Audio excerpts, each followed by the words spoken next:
Hi, everybody. I am here with our last lecture of the class, and I'd like to thank you for making it through this far with me. It's been a great time teaching this class. I love grammar and style. I've really had a great time being able to sort of nerd out on it with all of you. So I just wanted to take this week 12 lecture to talk a little bit about the last chapter of A Sense of Style and just clarify a few things. This was a really long chapter, I know, and it's the end of the semester and you have a ton of stuff to do, but I really recommend make it through this last chapter. It's really worth it. If you stuck with the class this far, it's great. So, a couple of things. First of all, this was a 12-week course, and we've covered a lot of ground, and you've all worked really hard, and you've all improved quite a bit. But I know there are some of you who are thinking, well, I don't feel like I'm an expert yet in the entirety of all grammar ever. Well, you're not going to be an expert in 12 weeks, and that's okay. Language takes time. Learning and honing your skills and your style takes time. Fact, I've been a writing teacher for 15 years now. I still struggle with how to spell the word vacuum. Like, that's just one of those things that doesn't quite sit with me. I can't quite get it right. Or I took a few semesters ago, I took a class in my department just for fun, and lo and behold, I still have a few bad habits with commas, even though I know better, and I grade papers all the time, but when I'm writing them, yeah, I fall into some, just a little bit of laziness here and there. And we all do. And let me tell you, Steven Pinker, great writer that he had an editor to help him on this book. He absolutely did. There is no doubt about that. There was a whole team that got this book together. There was a developmental editor that worked with structure. There was a copy editor that looked for every single thing. He had typos in here.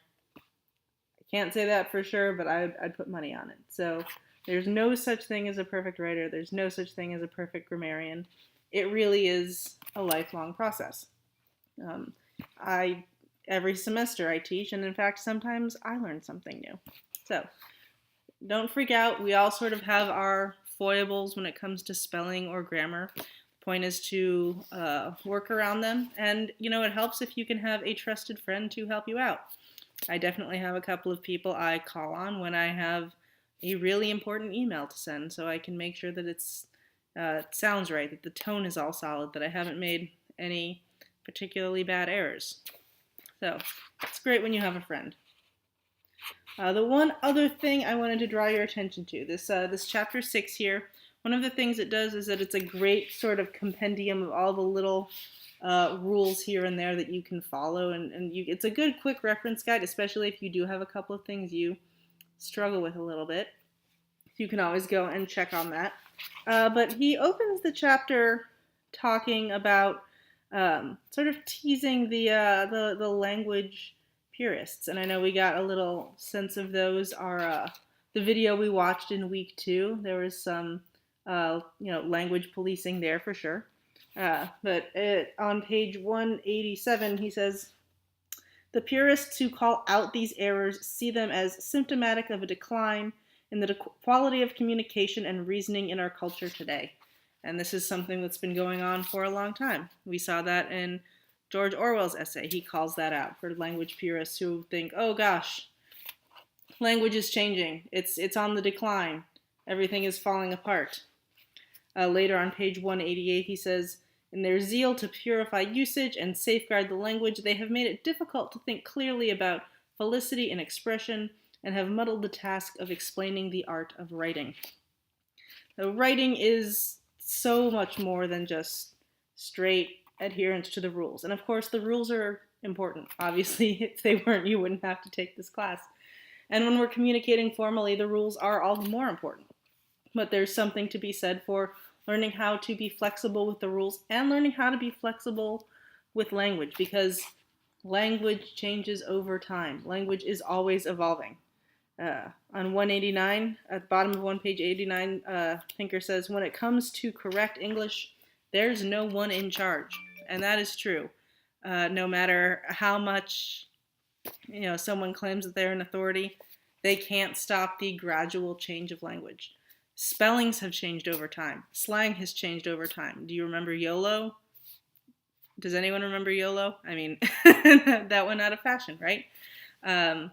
Even things like we talked about the singular they and when that may or may not be appropriate. Well, I think I mentioned this already, but I think it's worth repeating again. The first documented use of the singular they was from 1375.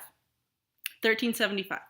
A long, long time ago. It's taken that long to even sort of get into the general lexicon, but it got there. So language does change and evolve, and quite frankly, in 20 years, things are going to be different.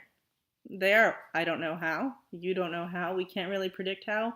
But language will change, and that's okay. And what matters as writers is that we are willing to adapt and learn and always be updating our skills. So that is the message I'd like to leave you with at the end of this term, is that I'm really glad you've worked so hard and learned so much. And the best way to keep improving is to commit to being a lifelong learner and commit to always thinking critically, doing the research, and learning how to evolve your sense of language and your sense of style as necessary. So thank you for a great semester. Thank you for a great class. Hopefully I'll see some of you in other courses down the line. Have a great break.